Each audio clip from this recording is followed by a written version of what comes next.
국내 코로나19 확산세가 거세지면서 신규 확진자가 800명에 육박했습니다. 오늘 0시 기준 794명으로 전날보다 200명 가까이 급증했습니다. 지난 4월 23일 797명 이후 68일 만에 가장 많은 환자가 발생했습니다. 크고 작은 집단 감염이 계속되는 가운데 주 중반 들어 휴일 효과까지 사라진 게 영향을 줬습니다. 전국 17개 모든 시도에서 확진자가 나오는 등 확산 양상도 우려스럽습니다. 특히 수도권의 상황이 심상치 않습니다. 어제 하루 서울과 경기, 인천에서 확인된 지역 발생 환자는 전체의 83%가 넘습니다. 주간 단위로 분석 범위를 넓혀봐도 이들 지역의 확산세가 뚜렷합니다. 최근 일주일 수도권의 하루 평균 지역 발생 확진자는 465명 남짓, 직전주에 327명가량보다 138명 정도 늘었습니다.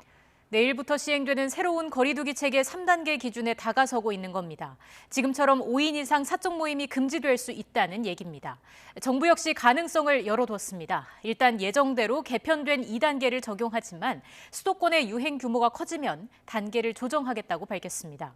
방역 조치 완화를 앞두고 확산세가 다시 고개를 들면서 당국의 긴장감이 커지고 있습니다. 그럼 취재기자 연결해 더 자세한 내용 알아보겠습니다. 이승훈 기자. 네, 이승훈입니다. 네, 신규 환자가 이렇게 늘어나는 상황에서 당장 내일부터 새로 바뀐 거리두기를 적용해야 하지 않습니까? 정부가 긴급 대책 마련에 나섰다고요? 네, 그렇습니다. 급격한 신규 환자 발생에 방역당국 역시 당황하는 모습입니다. 정부는 지금을 매우 엄중한 상황으로 보고 있습니다. 그러면서 우리의 방역 전반을 재점검하고 있습니다. 정부는 20대와 30대 등 예방접종을 받지 않은 청장년층의 감염이 많이 늘어나면서 환자 수가 급증하고 있다고 판단하고 있습니다. 또 수도권 곳곳에서 델타 변이 바이러스 감염이 확인되고 있는 것도 우려를 더하고 있습니다. 예방접종의 효과로 고위험군인 60대 이상의 감염이 줄어들고 있는 게 거의 유일하다시피 한 긍정적 지표입니다. 다시 말해서 우리 방역이 전방위로 압박을 받고 있는 방역의 경고등이 켜진 상황이란 겁니다. 이에 따라서 정부는 바뀐 거리두기 상황에서도 확진자 규모가 늘면 다시 거리두기 단계를 조정할 거라는 점을 강조하고 있습니다. 특히 수도권 지역은 엄중한 상황이만큼 각 직장과 사업장 등에서 당분간 회식이나 모임을 자제해달라고 당부하기도 했습니다. 네, 현재 수도권의 상황이 얼마나 심각한 건지도 다시 한번 설명해 주시죠. 네, 말씀하신 대로 수도권의 확진자 규모, 새 거리두기 단계를 적용하면 3단계에 가까이 와 있습니다. 지난 일주일간 수도권의 하루 평균 신규 환자는 460명을 훌쩍 넘었습니다.